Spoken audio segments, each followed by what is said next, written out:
Your most powerful tool when manifesting is your imagination. And that reminds me of that SpongeBob episode where he's like, imagination. Imagination. No, but seriously, your imagination is so powerful. You need to be using it if you're trying to manifest and create your dream life.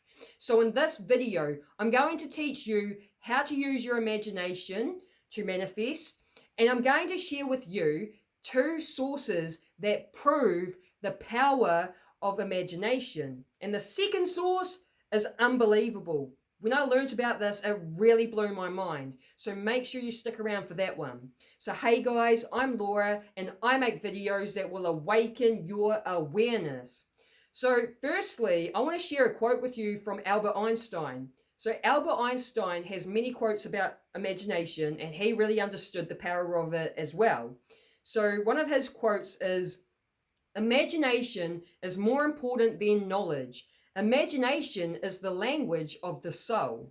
Pay attention to your imagination and you will discover all you need to be fulfilled. So, how do we use imagination to manifest? Firstly, you want to visualize what it is that you are wanting to manifest. And do your best to get a clear picture, as clear as possible, right? Then what you need to do is you need to add as many out of your five senses as possible. So your sight, your hearing, your taste, your touch, your smell. Okay, so as you're visualizing, start involving your senses. Let's say you're visualizing, your dream home. So how would it look? What would the floor plan be like, right? But then you could even think about like, how would your house smell? What would the curtains feel like if you touched them? You know what I mean? Like really get your senses involved in the visualization. Now, the second thing you want to do with that is you want to get emotionally involved. This, emotions are really key when it comes to manifesting as well. So the key is to feel the emotions as if you already have whatever it is you're trying to manifest. So let's say it's your dream home.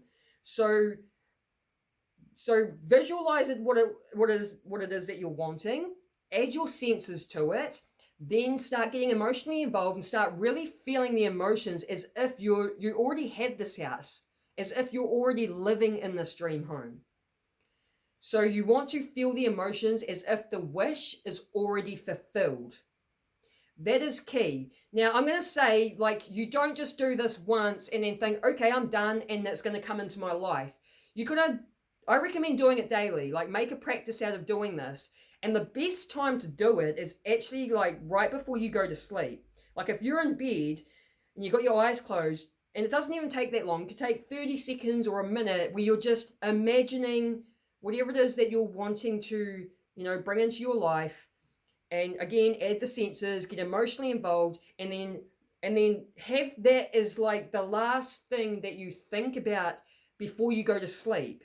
Now, the reason I say that, and I learned this from Neville Goddard's book, Feeling is the Secret, is it's really important when it comes to like the last thing that you're thinking about or listening to right before you sleep, because what happens is you take that, the last thing you were thinking about or listening to, you take that into your sleep and into your subconscious mind whilst you're asleep.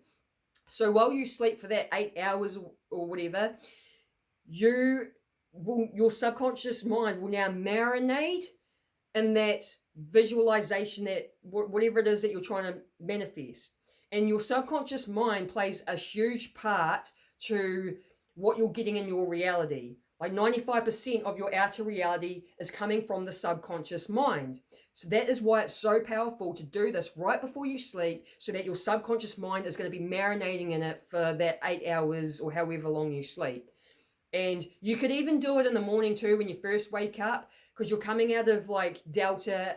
Like when you first wake up and you're sort of groggy, you're in that theta brainwave, and theta brainwave is when the subconscious mind's wide open. So if you can, like as soon as you wake up and you're sort of like coming to, get into your imagination and start visualizing, your dream home or whatever it is that you're trying to manifest.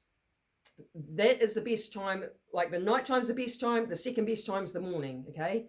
Now, the first source I'm going to share with you, there was a study done at Harvard Medical School where they had 3 groups of people. And the first group, or they had 3 groups of people, and the first group had to, it was all to do with playing the piano, right? So the first group had to actually play the piano for about 5 days, play some little tune on the piano. The second group were told to only use their imagination. So they're doing it in their mind. So the first group was the practical practice where they're actually doing it. The second group is the one that uses their imagination. So that's the mental practice. And then the third group were told to do nothing. Okay. And so over these 5 days, they did these brain scans on all 3 of these groups. And I'm going to post the brain scans right here so you can see the brain scans between the people who were physically playing piano and the ones who were imagining playing the piano are exactly the same. Whereas the third group that were told not to do anything, you can see how different their brain scans are. So this is one of these sources that prove how powerful our imagination is. When the brain scans of the people who imagine playing the piano are the same as the people who were actually playing the piano. Isn't that incredible? So the second source I want to share with you, now this is really mind-blowing, like it's unbelievable. So Dr. Joe Dispenza, it's his story, right? And I'm a huge fan of Dr. Joe Dispenza. Some of the things I teach in my videos, I've learned from him. I have one of his books that I really want to read called Breaking the Habit of Being Yourself. Now, Dr. Joe Dispenza, when he was 23 years old, he had a terrible accident. He was, in the middle of a triathlon, and he was in the cycling part of the triathlon, and he ended up being hit by a vehicle. And the vehicle hit him pretty hard, and he ended up flying off his bike. I think he landed hard on his butt. I'm not exactly sure how he landed, but he ended up fracturing 6 vertebrae in his spine. And the doctors basically told him that you need a surgery. I think it was called, don't quote me, I could be wrong, I can't quite remember, but I think it was called Harrington surgery. So I've had a spinal fusion. I've already broken my back and had a spinal fusion surgery. The surgery he was told that he needed was it's way worse than a spinal fusion. It's almost like a spinal fusion on steroids, where basically they told him he needed to have like 2 rods going down his spine. Now you imagine if you had 2 rods going down your spine, you wouldn't be able to bend, right? Because our spine's made to be able to be flexible and bend. And so he knew that if he got that surgery, he's going to end up basically being disabled and possibly living with chronic pain for the rest of his life. The other option was he had some, like his vertebrae were fractured, and I think there was pieces of like his bone actually like pushing onto the spinal cord. And he said one of his vertebrae was quite badly damaged, where it was sort of like a wedge shape. And basically he was told that, like if he stood up, his spine wouldn't be able to handle his body weight because of how damaged that vertebrae was, and that he would instantly get paralyzed from the chest down.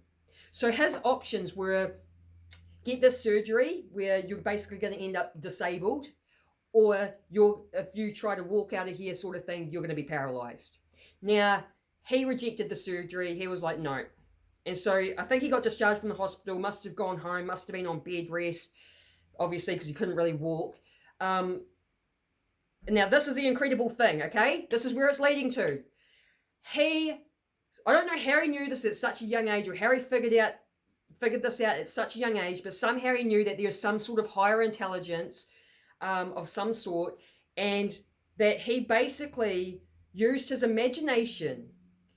He spent 3 hours every day imagining his vertebrae and spine like fixing itself, reconstructing. And he said it would take him 3 hours a day, but he said that he'd like go through it in his mind, and then sometimes he'd lose his focus, and then it's like, oh, you've got to start again. Like, it was hard to just keep your focus. But he did that every day for 3 hours, kept imagining his spine reconstructing and fixing itself basically. And this is what's mind blowing. In 10 and a half weeks, he was up walking. He was told like he wasn't able to walk because his spine was so damaged that his body weight wouldn't be able to, like the spine wouldn't handle his body weight, and he would be instantly paralyzed. And in 10 and a half weeks of using his imagination, he was back up walking. 12 weeks, he was in the gym lifting weights. That is unbelievable. He is now, like, this was when he was 23 back in 1986. So he's, I can't work out the maths, but let's say he's probably in his 50s, maybe, if my maths is right. So he's an older dude, and he's, he said that he's barely had any back pain.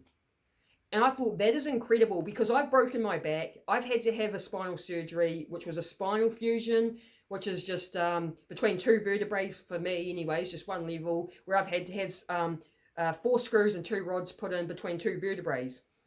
Now, going through a surgery like that, and like the healing process was quite long, quite drawn out. It takes a good year for your spine to fuse properly. This guy, had his spine was way more damaged than mine, and he was back in the gym at 12 weeks lifting weights. I was like, this is unbelievable. I kind of wish I knew this before I decided to get back surgery. It is what it is. I made the best choice with the knowledge I had at that time, but I was kind of surprised. How did he know this at such a young age, at only 23? So his story is proof of how powerful the imagination is, and the power of the mind. We have the power to be able to heal ourselves. So if you actually find that intriguing, I highly recommend looking. You can Google it. Not Google it. You can search it up on YouTube. Just Dr. Joe Dispenza spinal story, and actually hear him telling the story himself. It is unbelievable. So realize your imagination is incredibly powerful, and you can use it to create your life and however you want it to be. And again, you can use it to even heal yourself. So give it a go. I hope you like this video. If you got some sort of value out of it, give me a thumbs up or write a comment. If you like this sort of content, then subscribe and hit the bell notification. I hope I see you on the next video. Have an awesome day. Peace.